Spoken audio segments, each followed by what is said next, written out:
네, 작년에 요한계시록을 한 4번 정도 했던 것 같습니다. 4번을 했는데 올해 이제 새롭게 이 계시록을 이제 또 준비하면서 작년 같은 경우는 전체적으로 우리가 좀 여러분들에게 진리의 식을 좀 알려드렸다면 이번에는 이제 19장부터 22장까지 예수님의 재림부터 천년왕국 그리고 영원시대에 이르는 이 부분에 대해서 좀 구체적으로 여러분들에게 알려드리려고 합니다. 첫 번째 시간은 천년왕국은 어떻게 시작되는가에 대한 내용입니다. 19장의 내용을 중심으로 우리가 공부를 할 텐데요. 우리가 물론 이제 19장부터 공부를 하겠지만 전체적인 계시록의 구도를 여러분들이 아셔야 됩니다. 그래야지만 이 19장과부터 22장까지 내용이 그 구도에 있어서 어떤 이제 위치를 차지하고 있는지 그것을 알 수 있기 때문에 그렇거든요. 오늘 이 저녁 첫 번째 시간의 주제 구절인데요. 우리 졸리기도 하니까 우리 한 목소리 한번 읽어보도록 하겠습니다. 자, 시작. 또 내가 하늘이 열린 것을 보니 흰 말이 보이더라. 그 위에 앉으신 분은 신실과 진실이라 불리며 의로 심판하고 싸우시더라. 자, 예수님께서 이제 이 땅에 재림하시는 것입니다. 요한계시록은 어떠한 책인가? 라고 했을 때에 이 사도 요한이 소아시아의 판모섬이에요. 판모섬. 이 판모섬에서 기록을 했습니다. 기록 시기는 이제 대략 AD 91년에서 96년경이고요. 당시에 로마 황제가 누구였냐면 이제 도미티안 황제입니다. 바로 이 사람인데요. 사람들은 요한계시록에 대해서 많은 이제 오해를 합니다. 아마 여러분들도 이런 이제 이야기를 많이 들으셨을 텐데, 계시록은 비유적인 책이다, 상징적이다, 묵시적이다, 감추어졌다. 그러니까 함부로 이제 해석하면 안 된다는 거죠. 비밀스럽다, 무섭다. 요한계시록을 읽으면 무섭다는 거죠.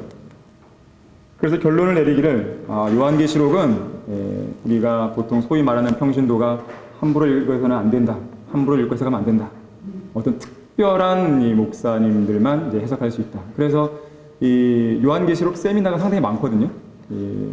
인터넷을 조회해 보면 어떤 사람은 요한계시록 하나 가지고 거의 1년을 보내는 사람이 있어요. 52개로 또 쪼개갖고 그렇게 하는 분도 있더라고요. 그래서 여러분들에게는 그런 잡담을 말고 정확하게 이 계시록을 통해서 반드시 알아야 할 진리들만을 여러분들에게 알려드리려고 합니다. 여러분들이 이제 여러 세미나나 이제 그런 이제 강의하는 부분들을 이제 다녀보신지 모르겠지만 1박 2일 동안 여러분들이 듣게 되는 강의들, 특히 요한계시록과 연관된 이 강의는 어디에서도 들을 수가 없습니다. 사실상. 이거는 뭐 단순히 그냥 얘기하는 것이 아니라 진짜 사실을 그대로 얘기하는 거예요. 저도 이게 여러 군데 이제 그런 세미나를 다녀봤지만 내용이 없어요. 먹을 게 없어요. 일단 기본적으로는 바른 성경이 아니니까 이제 이 진리의 지식 자체도 아니고 잘못된 지식들을 이제 알려주는 것도 있지만 설령 그것을 인정한다 하더라도 먹을 만한 게 없어요. 아무것도. 그냥 자기 이야기만 쭉 하다가 끝나요. 비싼 돈 주고. 그런 강의들이 많습니다. 하지만 여러분들은 이 소중한 시간을 내서 오시잖아요. 그래서 이 시간을 통해서 요한계시록에서 우리가 반드시 알아야 할 진리들을 꼭 체계적으로 잘 정리하고 가셨으면 좋겠습니다. 성경은 계시의 책이에요. 계시의 책. 요한계시록 1장 1절을 잠깐 보겠습니다. 요한계시록을 시작할 때 뭐라고 시작하냐면 예수 그리스도에 관한 계시라. 이는 하나님께서 반드시 속히 일어날 일들을 그의 종들에게 보이시려고 그에게 주신 것이요 그의 천사를 그의 종 요한에게 보내어 알게 하신 것이니라 그랬어요. 자, 예수 그리스도에 관한 계시의 책입니다. 계시라 그랬어요. 자, 성경은 계시의 책입니다. 요한계시록도 마찬가지예요. 그래서 여러분들은 요한계시록을 단순히 함부로 읽어서는 안 된다, 뭐 묵시적인 책이다, 무슨 상징이다, 이렇게로만 여러분들이 판단하시면 안 돼요. 계시의 책이고 성경 전체를 여는 열쇠입니다. 요한계시록을 여러분들이 제대로 해석하고 공부하게 되면 성경 전체가 보이게 돼 있어요. 그래서 요한계시록이 가장 중요한 책입니다. 또한 성경에서 가장 쉬운 책들 중에 하나예요. 다만 문제가 뭐냐면 믿기가 어려울 뿐이죠, 사람들이. 요한계시록에 나와 있는 내용들 그대로만 믿을 수 있다면 가장 쉬운 책입니다, 계시록이. 어려운 책이 아니에요. 여러분 거기 교재 1페이지 보시면 들어가는 말 해갖고요. 거기 맨 위에 있는 박스 내용 한번 보세요. 요한계시록은 성경에서 가장 쉬운 책들 중에 하나다. 다만 믿기가 어려울 뿐이다. 그러나 성경을 문자 그대로 믿는 성도에게는 요한계시록이 하나님 아버지에 의해 승인받고 성령 하나님에 의해 전달된 영광스러운 편지가 된다. 이 책은 모든 예언들의 성경적인 완성을 보여주는데 예수 그리스도께서 이 땅에 돌아오실 때 역사적으로 무슨 일들이 어떻게 전개될 것이고 특히 마귀가 어떻게 불못으로 던져지는가를 확실히 알려주고 있다. 더 나아가 그리스도인은 하늘에 있는 영원한 저택에 선명하게 붙어있는 자신의 이름을 보게 되고 모든 위로의 하나님께서는 초림 때 성취된 구절뿐 아니라 성경의 모든 1.1핵을 이루시기 위해 자신의 신실하심을 새롭게 약속하신다 그랬습니다. 자, 왜 계시록이 가장 쉬운 책들 중에 하나라고 말할 수 있냐면 문자 그대로 성경을 우리가 공부해야 때문에 그렇습니다. 그대로만 읽으면 어렵지 않습니다, 사실은요. 그래서 성경은 기본적으로 문자적으로 해석을 해야 돼요. 계시록도 마찬가지고요. 그래서 여러분들은 성경 해석의 첫 번째 원칙이 뭐냐라고 하면 문자적인 해석이에요. 비유적으로 해석하면 안 돼요.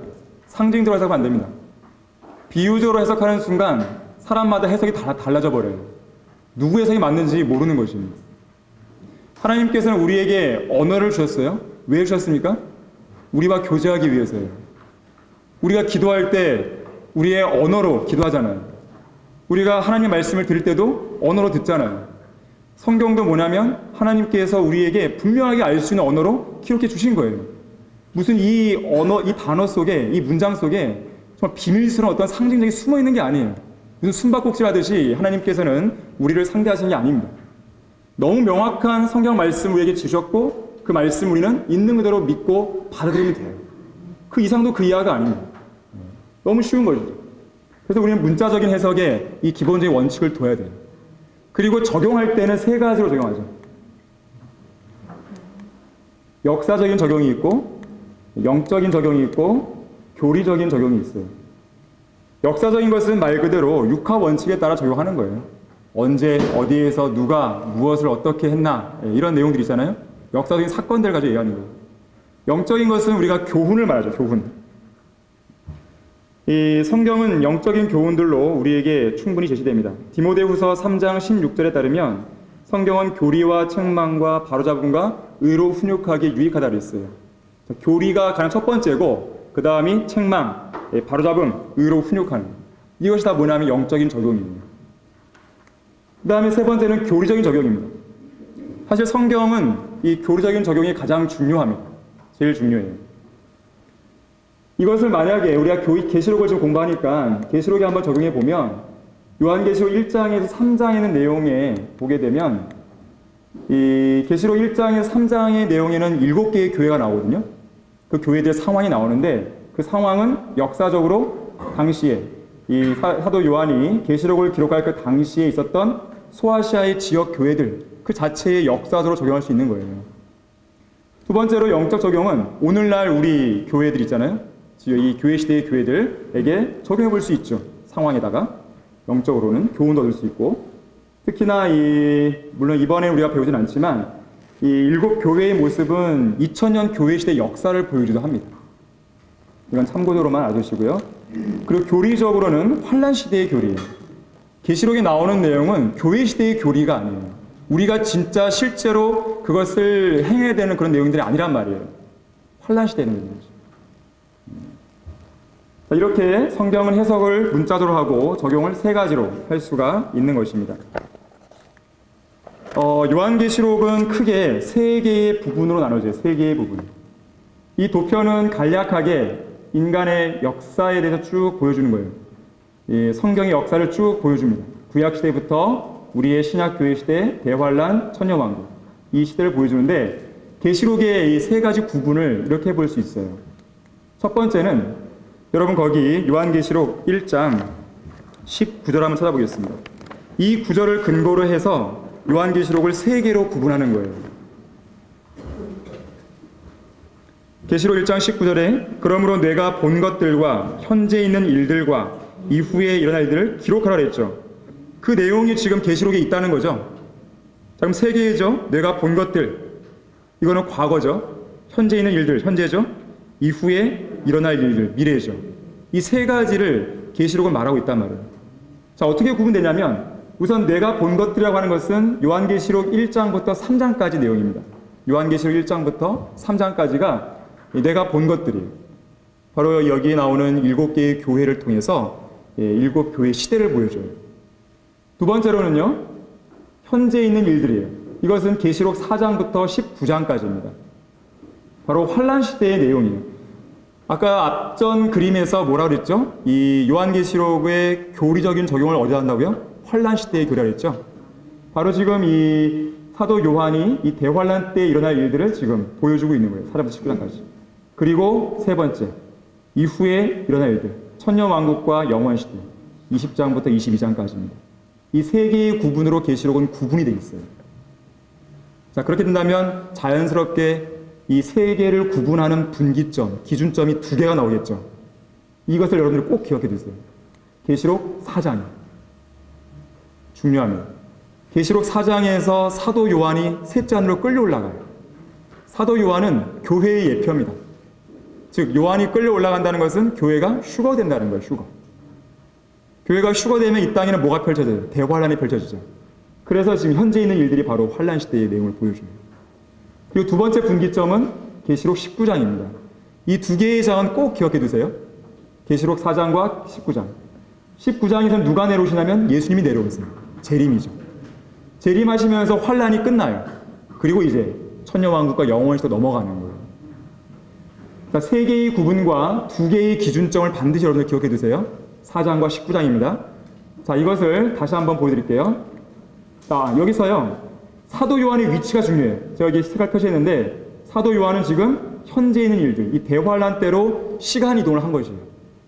그래서 대환란이 사도 요한의 입장에서 본다면 현재가 되고, 그리고 내가 본 것들은 뒤에 있는 교회의 시대가 되고, 자, 이후에 일어날 일은 천년왕국과 영원시대가 되는 거예요. 자, 이것을 이렇게 다시 한번 이렇게 보여줄게요. 자, 요한계시록은 세 개로 구분된다 그랬죠? 기준점이 뭐라고요? 4장과 19장입니다. 4장에서는 교회의 휴거를 보여주고 19장은 예수님의 재림이에요. 자, 그러면 내가 본 것들은 뭡니까? 계시록 1장에서 3장까지 바로 교회의 시대의 내용이에요. 과거요. 그리고 현재 있는 일들은 대환란과 재림, 바로 4장부터 19장의 내용입니다. 그리고 이후에 일어날 일들은 바로 천년왕국과 영원시대, 20장부터 22장. 이번 연수관에서 우리가 배우는 부분은 여기에요. 이 세 번째입니다. 네. 바로 이 부분을 우리가 배우는 것입니다. 여기에 대해서 자세하게 오늘부터 내일까지 공부해 보도록 하겠습니다. 여러분, 거기 교재 3페이지 위에 그 박스 내용 한번 보세요.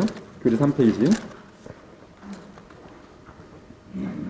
사도 요한은 판모섬에서 요한계시록을 기록하고 있던 중에 성령 안에서 주의 날로 초자연적인 영적 이동을 하게 된다. 너희의 형제이며 환난과 예수 그리스도의 왕국과 인내에 동참하는 자인 나 요한은 하나님의 말씀과 예수 그리스도의 증거로 인하여 판모라고 하는 섬에 있었느니라. 자, 그의 몸은 지금 판모라고 하는 섬에서 AD 90년경에 뭐예요? 지금 이 계시록을 쓰고 있는 거예요. 쓰고 있는데 어떻게 되는 거예요? 내가 주의 날에 성령 안에 있었으며 나팔 소리 같은 큰 음성을 내 뒤에서 들었는데 그랬어요.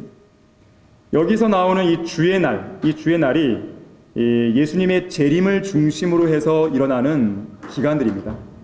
여기 도표를 본다면 이 대환란과 재림과 천년왕국과 영원시대, 이 두 번째와 세 번째 부분이 주의 날과 연관되어 있는 날들이에요.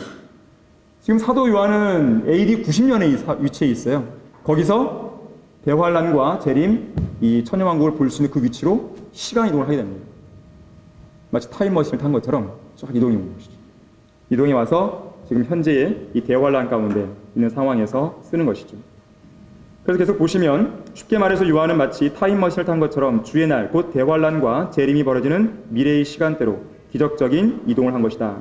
그렇게 본다면 사도 요한은 우리가 아까 봤죠? 뒤로는 지나간 과거인 교회의 시대를 돌아보고 있고 현재는 대환란과 재림 때 일어날 일들을 보고 있으며 다가올 미래에는 천년왕국과 영원시대를 내다보고 있는 것이다.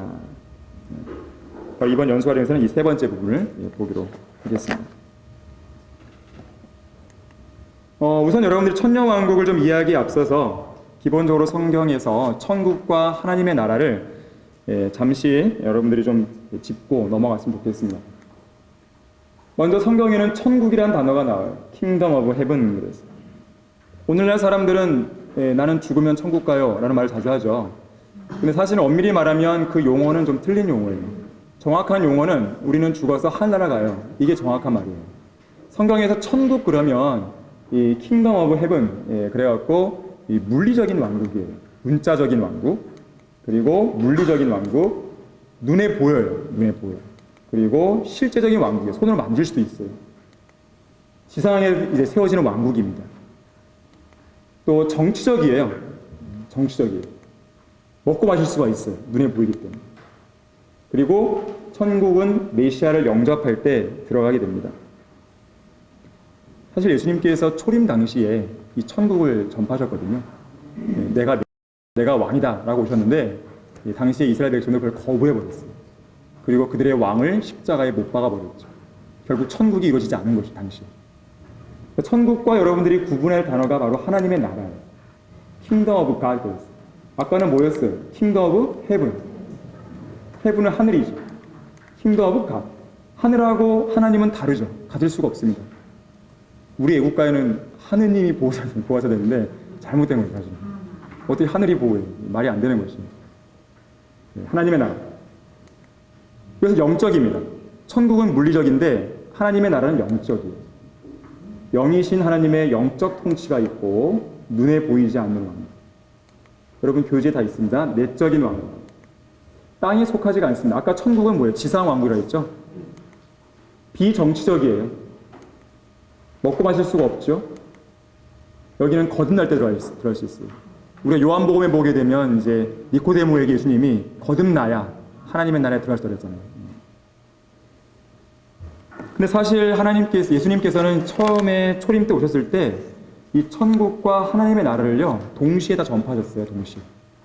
전파하셨지만, 이 천국은 유대인들에게 해당되는 나라였기 때문에 결국에 유대인들이 거부하자 천국은 연기가 되고, 다만 지금 이 시대에는 천국은 안 보이고 하나님의 나라만 지금 있는 거예요.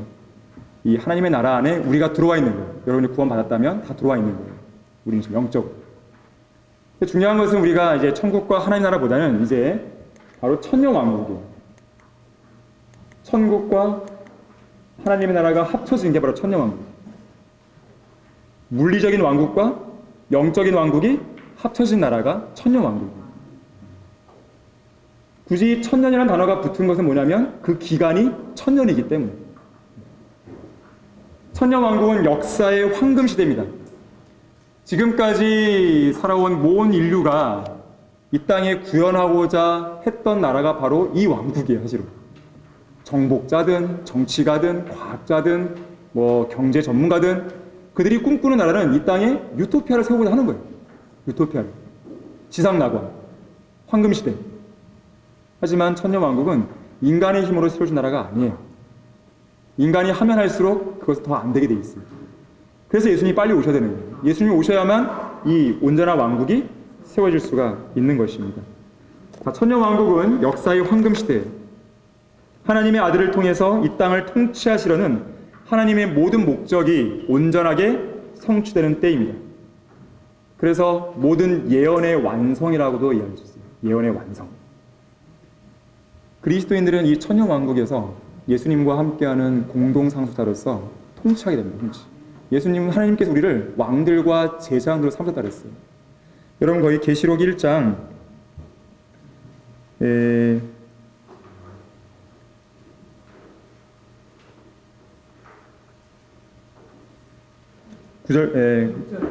6절 보세요. 6절.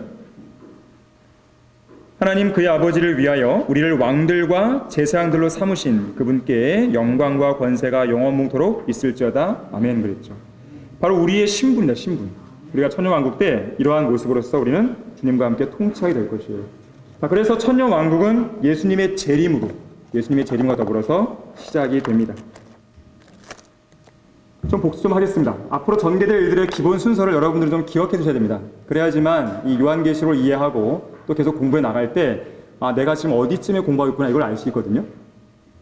그래서 앞으로 여러분들은 이 도표는 여러분들의 교재에다가 제가 제시해놨는데 아예 외우세요. 그냥 이 도표 자체를. 아주 중요한 도표예요. 이것만 알고 있으면 성경의 그래도 기본적인 구도를 좀 잡을 수가 있거든요. 특히 예언에 있어서.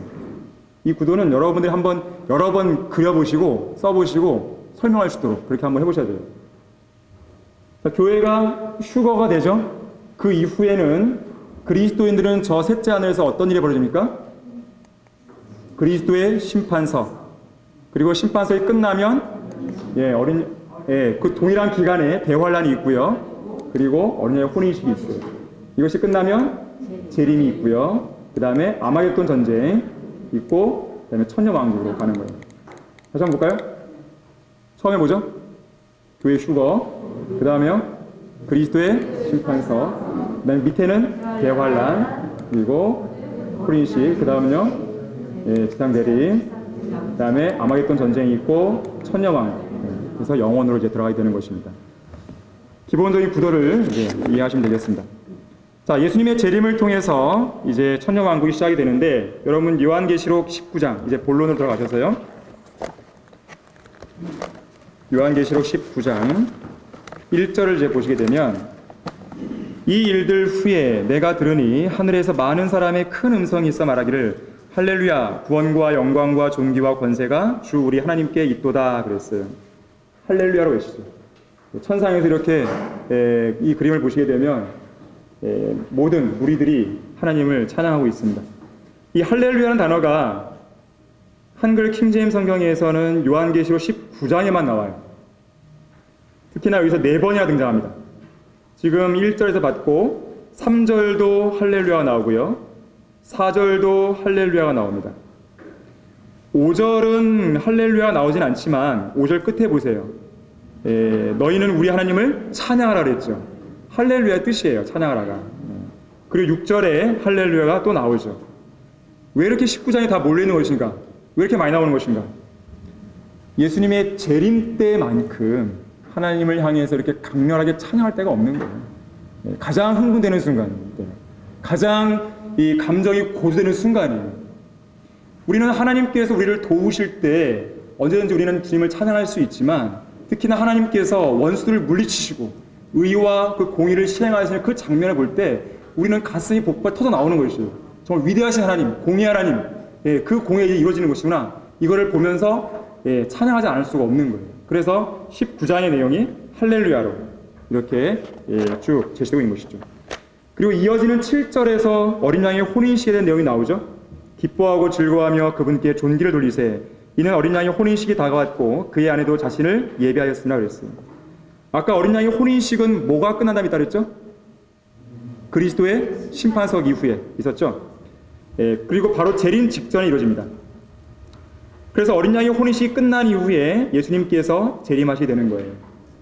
이 어린 양의 혼인식은 아주 특별한 사건입니다. 아주 독특한 주제이기도 하고요. 중요한 주제이고요. 이것은 여러분들이 내일 아침에 첫 번째 시간에 별도로 어린 양의 혼인식에 대해서는 특별하게 공부할 시간이 있습니다. 여기서는 간략하게만 사건의 흐름상 짚고만 넘어가도록 하겠습니다. 이러한 어린 양의 혼인식이 끝나게 되면 예수님께서는 이제 신부인 교회와 함께 지상으로 내려오실 거예요.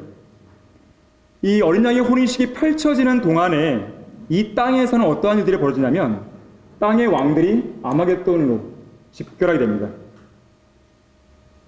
이건 적그리스도의 군대죠. 적그리스도의 군대. 이들이 아마겟돈으로 모이는 것이죠. 요한계시록 9장 16절 따르면 이들의 숫자가 2억이에요. 2억의 기병대. 이들은 단순한 기병대가 아니고 초자연적인 기병대입니다. 하늘로부터 내려오시는 예수님을 대항해서 싸우는 전쟁이기 때문에 적그리스도도 모든 초자연적인 존재들을 동원할 것이에요. 그리고 모든 국가들이 국제연합의 깃발 아래 굳게 뭉치게 될 것입니다. 바로 아마겟돈으로 모이게 되는 것이죠.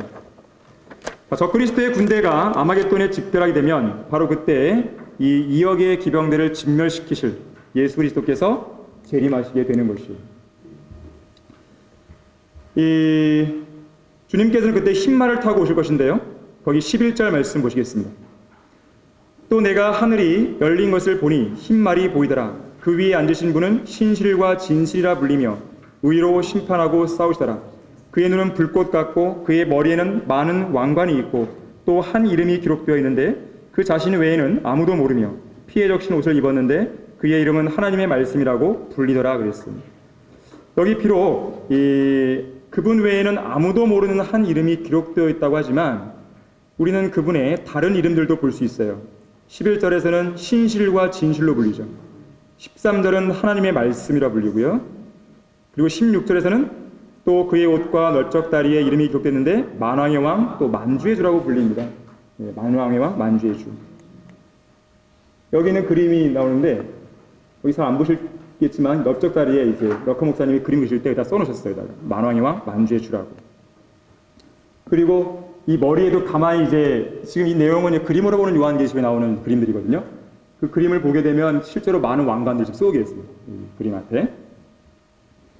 또한 이분의 특징을 보니까 예수님의 특징은 의로 심판하죠. 11절에서.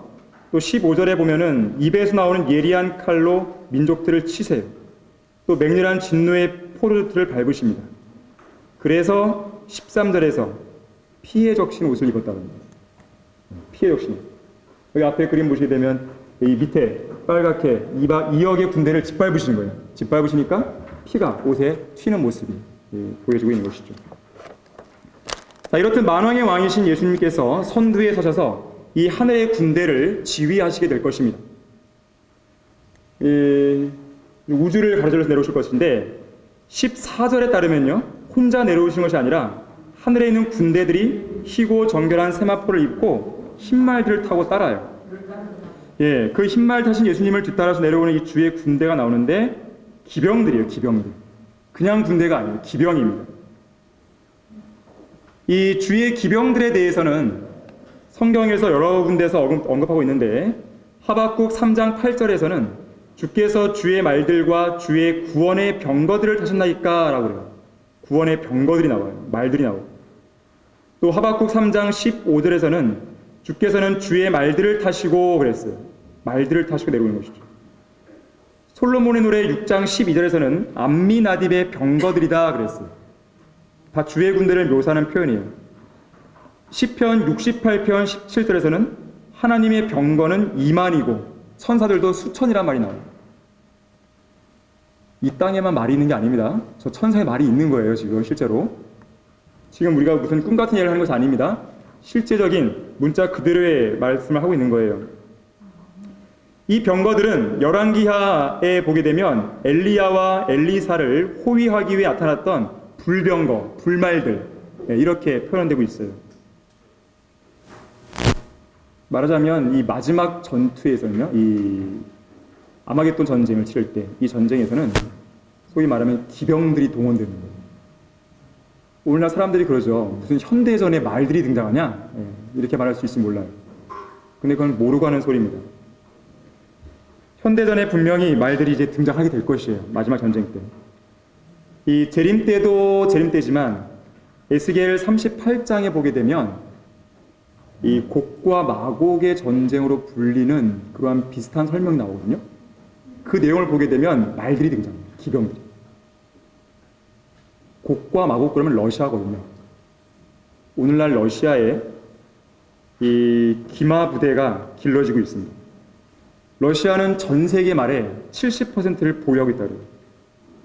지금도 영하의 날씨에도 견딜 수 있는 특수종의 말들을 길러내고 있습니다. 미국이나 다른 나라들은 대륙간 탄도미사일이다, 뭐 ICBM이다 이런 말 하면서 이제 현대 어떤 무기들에 좀 비축하는 데 두고 있다면 러시아는 말들을 키우고 있다는 것이에요. 이것은 성경의 예언대로 가고 있는 것입니다. 특히 한국 전쟁 때, 6.25 전쟁 때는요, 한꺼번에 5,000명이나 되는 러시아 기병들이 단시간 내에 압록강을 건너는 것도 있어요. 이처럼 미래 전쟁 때는 재래식 무기가 등장합니다. 말만 등장하는 것이 아니고 활도 등장해요. 성경을 보게 되면. 이처럼 재림 때 주님과 함께 내려오는 군대 역시나 기병들이 내려옵니다. 기병들. 그런데 이 기병들로 구성된 주의 군대의 편제를 보면 두 부류로 나눠요. 이 군대가 두 부류예요. 자, 솔로몬의 노래 6장 13절 보겠습니다. 계시록 19장을 좀 껴두시고요. 솔로몬의 노래 6장 13절을 보시면, 아까 성경은 어떻게 해석한다고요? 문자적으로 해석한다 그랬죠? 여러분들이 기본적으로 성경을 문자 그대로 보셔야 돼요. 이해하셔야 돼요. 설령 물론 어떤 단어는 상징적인 의미가 있고 비유적인 의미가 분명히 있습니다. 하지만 그렇다 하더라도 기본적으로 문자적인 해석 속에서 성경과 성경을 비교하는 가운데에 그런 상징과 비유도 해석해내야 되는 것이에요. 자, 솔로몬의 노래 6장 13절 보시면, 돌아오라 돌아오라 오 술렘 여인아 돌아오라 돌아오라 우리가 너를 보리라. 너희는 술렘 여인에게서 무엇을 보르느냐? 그것은 마치 뭐가 같아요? 두 군대를 합친 것 같도다 그랬어요. 자, 우리는 여기에서 재림 때에 주의 군대가 두 군대임을 알게 됩니다. 이 두 군대 중에서요, 하나의 부류는 교회 시대에 구원받고 거듭난 성도들입니다. 바로 우리예요. 구원받은 그리스도인들이 이 군대의 한 부류를 차지하는 것이죠. 그걸 어떻게 할 수 있는 것인가? 아까 전에 여러분들 계시록 19장 14절 보시게 되면 이 군대들이 뭘 입고 있어요? 희고 정결한 세마포죠. 그런데 앞구절 19장 거기 8절 보세요. 이제 그녀에게 허락하사 정결하고 흰 세마포를 입겠다 했죠. 여기서 그녀가 누굽니까? 신부인 교회입니다. 그리스도인들이에요. 바로 그리스도인들이 이 흰 세마포를 입고 내려오는 것이에요. 자, 그래서 한 부류는 바로 그리스도인들이에요. 두 번째 부류는요, 바로 구약시대와 환란시대에 구원받은 이스라엘 백성들입니다. 이스라엘 백성들도 한 부류를 찾아야 되는데, 자, 재판관기 5장 9절 10절 보겠습니다. 재판관기 5장 9절 10절 보시면, 이 재판관기 5장 전체적인 내용은 드보라와 바락이 재림에 관한 예언을 노래하는 내용인데요. 여기서 5장 9절 10절에서 우리는 이 방금 우리가 보았던 하나의 또 다른 군대를 보게 되는 것이죠. 내 마음이 백성 가운데서 그들 자신을 기꺼이 드린 이스라엘의 치리자들에게 향했도다. 너희는 주를 송축하라.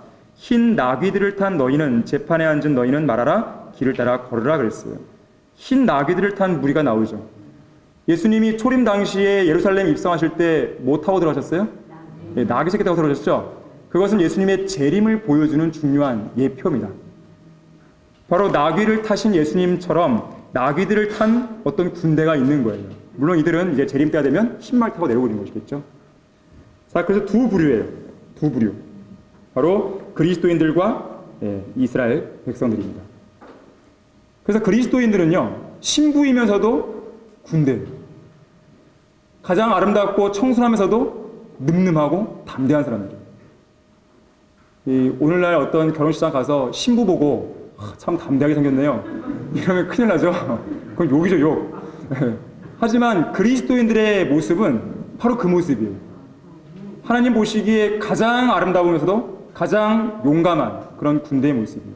물론 지금 우리의 모습을 보게 되면 한없이 나약하고 부족하지만 또 쓰러지기도 일쑤지만, 최소한 재림 때에 주님의 뒤를 따라 내려오는 그 순간만큼은 가장 강하고 담대한 군대가 되어 있는 것이죠.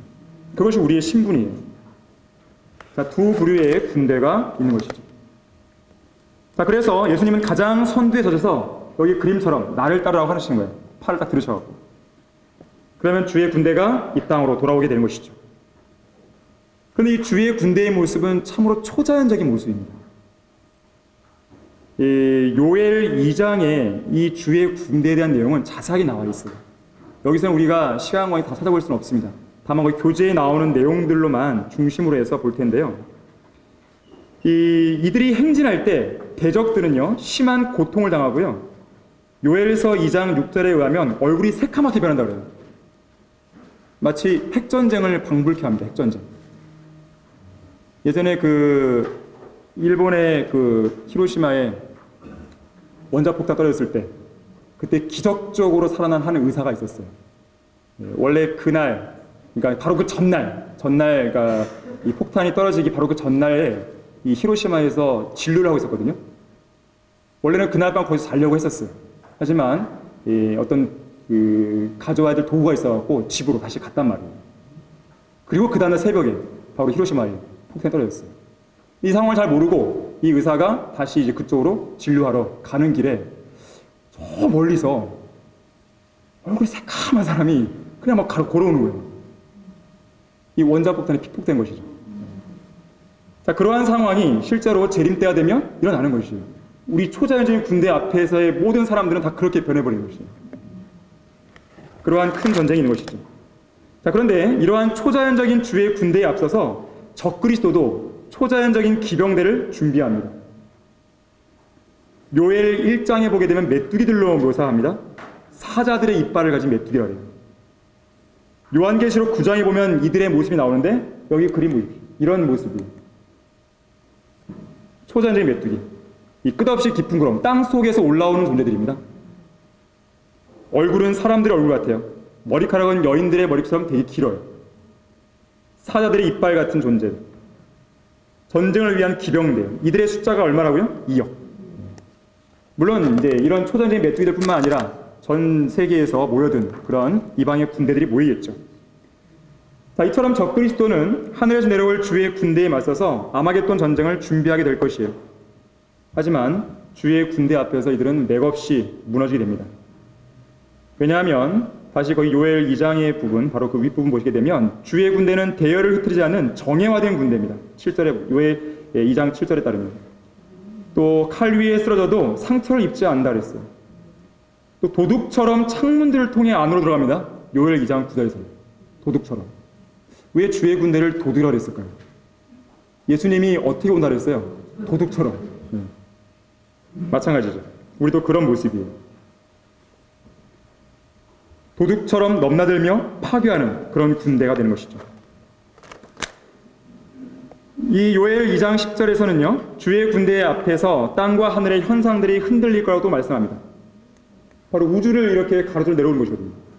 마치 무슨 긴 혜성처럼. 재림 때에 주의 군대가 저 멀리 셋째 하늘에서부터 주님을 따라서 깊은 물층을 통과해서 우주를 가로질러 내려오게 될 것이에요.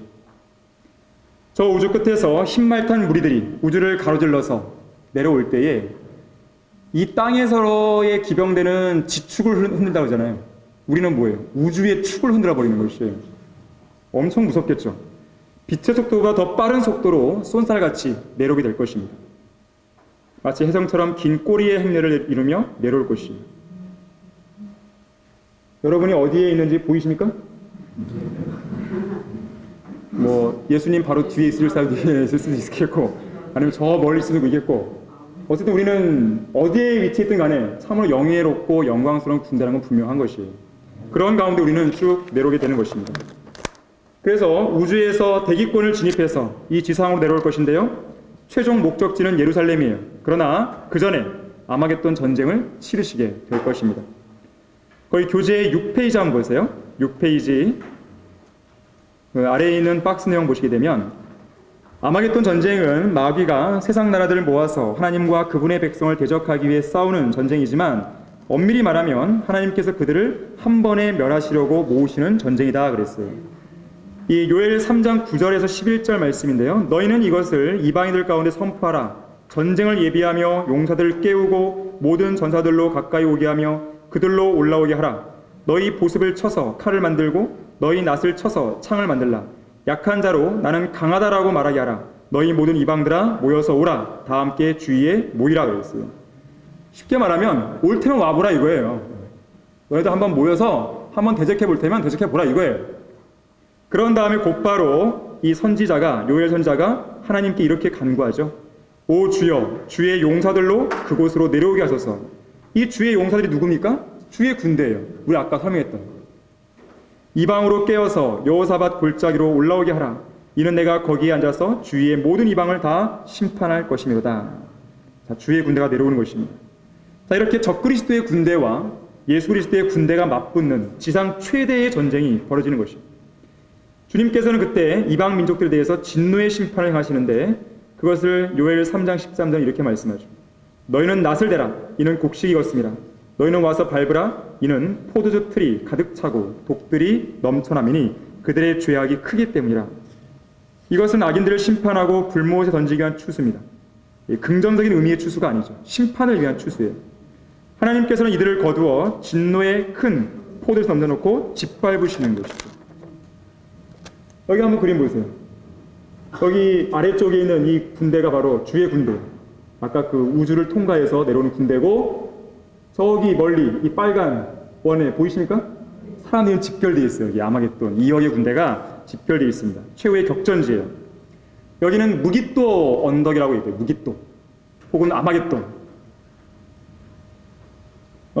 한때 이 아마겟돈, 이 무깃도는요, 재림 때뿐만 아니라 역사적으로 보더라도 전쟁이 끊이지 않았던 장소입니다. 전쟁을 위한 어떤 요충지예요, 사실은.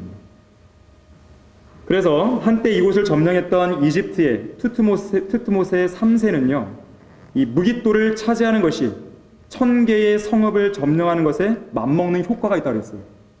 이 위치의 중요성을 안 것이에요. 1000개의 성읍을 차지하는 것에 맞먹는 효과, 여기 하나를 차지하는 것이에요.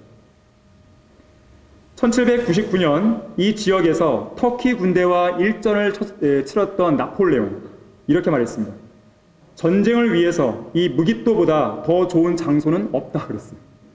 그가 성경을 알았든 몰랐든 간에, 알고 지켰든 간에, 어쨌든 간에 이 부분은 그만큼 최대의 격전이 되는 것이죠. 적그리스도가 2억의 군대를 여기에 모을 것입니다. 그러나 이 전쟁은 단시간에 끝나버립니다. 일순간. 재림 때에 예수님께서 내려오셔서 이들을 짓밟으시는 것이죠. 이들을 짓밟는 것은 주님의 몫입니다. 우리는 그냥 뒤를 따라가는 거예요. 뒤를 따라가다가 뭐 할까요, 우리는? 그냥 구경만 할까요? 글쎄 뭐 할지 모르겠어요. 나오지는 않았기 때문에. 아마도 어떠한 이제 성읍들, 세상의 성읍들을 황폐화시킨다든지 그런 일들을 할지 모르겠고요. 좀 쓰러진 사람들 한 대 더 터뜨린다든지 그럴지 모르겠지만, 어쨌든 우리는 주님의 군대 뒤에서 따라갈 것이고, 주님께서 이들을 완전히 홈자서 짓밟으세요. 그래서 이사야 63장에서도요, 원수들을 죽이시는 것이 주님께서 홀로 하신다고 했어요. 자, 이 전쟁은 하늘의 군대와 지옥의 군대의 싸움인데, 적그리스도의 군대도 이날을 위해서 철저히 준비했겠지만 이들은 칼 한 번 휘두르지 못합니다. 완전히 진멸돼요. 완전 짓밟는 것인데요, 마치 기드온의 300용사, 그 전쟁과 똑같아요. 그거는 정말 중과 부적의 싸움이었거든요. 기드온은 300명으로 13만 5천 명을 이겼단 말이에요. 그 군대, 미디안 군대를. 이건 쉽지 않은 전쟁이었어요. 그런데 그들이 싸울 때 그들이 한 건 아무것도 없었어요. 횃불 들고 항아리 깨고 이거였어요. 함성 지르고. 다만 하나님께서 미디안 군대 내에 혼란을 일으킵니다. 그들끼리 싸우게 만들어요. 자중질환을 일으키죠. 자멸해버립니다. 마찬가지예요. 이 대환란 때, 아마겟돈 전쟁 때도 예수님이 내려오셔서 이들을 짓밟지만 이들끼리도 서로 싸워요. 장인들끼리. 그러한 내용들이 성경에 나오는 것입니다. 바로 그렇게 짓밟으시는 것이죠. 거기 계시록 19장 15절에 다시 오게 되면 전능하신 하나님이 맹렬한 진노의 포도즙틀을 밟으시는 모습으로 이걸 설명하고 있어요. 여기 앞에 그림도 보시게 되면 여기 포도즙 틀에 예수님께서 짓밟고 계십니다. 그런데 이 적그리스도의 군대를 물리칠 때 15절에 보면요, 그의 입에서 나오는 예리한 칼이다 그랬어요. 그분의 예리한 칼, 입에서 나오는 예리한 칼. 자, 이것이 구체적으로 어떠한 모양일지 우리는 모르겠지만 분명한 것은 이 칼은 하나님의 말씀 아니겠습니까? 이 말씀으로, 이 예리한 칼로 적들을 물리치시는 것이에요. 데살로니가 후서 2장 8절에 보게 되면 자기 입에서 나오는 영으로 소멸한다 그랬어요. 입에서 나오는 영으로 소멸한다. 입에서 나오는 말씀으로, 예리한 칼로 그들을 무찌르는 것입니다. 사실 말씀은 재림 때뿐만 아니겠습니까? 우리가 치르는 이 영적 전쟁에서 가장 중요한 무기죠. 자, 어쨌든 이 전쟁은 일순간에 끝나게 됩니다. 자, 이처럼 원수들이 처절하게 죽임을 당하게 되는데요, 그때 그들의 시체까지도 새들이 뜯어먹게 됩니다. 거기 19장 17절, 18절 보시면, 또 내가 보니 한 천사가 해에 서 있는데 그가 큰 음성으로 외쳐 하늘 한가운데로 날아가는 모든 새들에게 말하기를, 와서 위대하신 하나님의 만찬에 다 함께 모여 왕들의 살과 최고 대장들의 살과 용사들의 살과 말들과 그 위에 탄 자들의 살과 자유인이나 종이나 작은 자나 큰 자나 할 것 없이 모든 자의 살을 먹으라 그랬어요. 거기 21절도 보시면 그리고 그 남은 자들은 말 위에 앉으신 분의 칼, 즉 그의 입에서 나오는 칼로 살해되니 모든 새들이 그들의 살로 배를 채우더라 그랬습니다. 여기 그림 보시면 맨 앞에 독수리 보이세요? 이스라엘의 독수리가 증가하고 있습니다. 이 1500년 동안 이스라엘에서 사라졌던 독수리가요, 1900년대 중후반 들어오면서 독수리들이 등장하기 시작했어요. 그래서 이스라엘의 공군들이 비행기 훈련을 못해요. 독수리 때문에. 특히 짝짓기 철에는 워낙 독수리들이 이제 많이 늘어나니까 그때는 아예 훈련을 종료합니다. 훈련하지 않고 하는 것이죠. 여러분 거기에 제가 이 박스에다가 좀 제시해놨는데 1988년 10월 1일자 예루살렘 포스트 인터내셔널 에디션지에는요, 이 새와 함께 날다라는 제목의 한 기사가 실립니다. 또 그 신문 1990년 5월 26일자에는 이스라엘 공군 독수리에 굴복하다 그랬어요. 그러니까 공군 당국이 이 독수리가 이 떼를 져 다니는 그 기간에는 일부러 훈련을 피했다는 내용이에요. 실제로 이 이스라엘에서는 비행기 훈련하다가 새들과 부딪혀갖고요, 사고도 많이 나고 그랬던 적도 있었습니다. 결코 우연이 아니죠. 마태복음 24장 28절에 따르면 어디든지 시체가 있는 곳에는 독수리들이 함께 모인다 그랬어요. 바로 아마겟돈 전쟁입니다. 새들이 만찬을 벌이는 것이죠. 자, 이렇게 아마겟돈 전쟁이 마무리될 무렵에 짐승, 적그리스도와 그를 도왔던 거짓 선자가 산채로 잡힙니다. 그리고 불못에 던져져요. 거기 20절 말씀 보세요. 그러나 그 짐승이 잡히고 짐승 앞에서 기적들을 행하던 거짓 선자도 그와 함께 잡혔으니 그는 짐승과 더불어 그 짐승의 표를 받은 자들과 그의 형상에 경배한 자들을 속이던 자라. 이 둘이 유황으로 불타오르는 불못에 산채로 던져지더라 그랬어요. 불못이요, 지상에 있을 것입니다. 천년왕국 때는. 그래서 눈에 보이는 불못에 이들이 던져지는 거예요. 그런데 여기서 여러분들 주의할 것이 있습니다. 사탄은 이때 던져지지 않아요. 이때는 누구만 던지자면 적그리스도와 거짓 선지자만. 사탄은 이때 어떻게 되냐면 끝없이 깊은 구렁에 갇힐 뿐이에요. 나중에 천년왕국 이후에 사탄은 불못에 던져집니다. 이건 잘 구분할 수 있어야 됩니다. 자, 짐승과 거짓 선자를 이제 불못에 던져 넣으신 예수님께서는 이제 철장으로 이 땅을 다스리게 되시는 것이에요.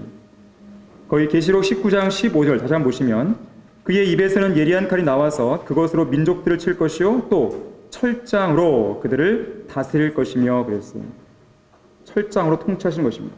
그분께 복종하지 않는 자들은 철저하게 직면하시는 것이죠. 여기 앞에 있는 그림 보면 예수님을 중심으로 해서 예수님 뒤쪽에 보게 되면 별 하나 그려져 있어요. 별 하나가 예수님 뒤쪽으로 그려져 있어요. 소위 말하는 다윗의 별이고요. 그리고 예수님의 왼편에 보게 되면 양이죠, 양. 세상 죄를 제거하는 그 어린 양. 오른쪽에 보게 되면 유대인의 사자, 유다지파의 사자. 유다지파의 사자로서 예수님께서 통치하시는 것인데 지금 한 손에는 호를 잡으셨고요. 다른 한 손에는 철장을 지금 들고 계시는 거예요. 그리고 그 주위로 여기 밑에 좀 뒤에 계시면 안 보시겠지만 여기 주위로 밑에 사람들이 납작 엎드려 있어요. 지금 예수님 앞에. 그러한 시대가 오게 되는 것이죠. 이렇듯 예수님의 재림에 관한 예언은 문자 그대로 이루어지게 되는 것입니다. 이렇게 함으로써 천년왕국이 시작이 되는 것이죠.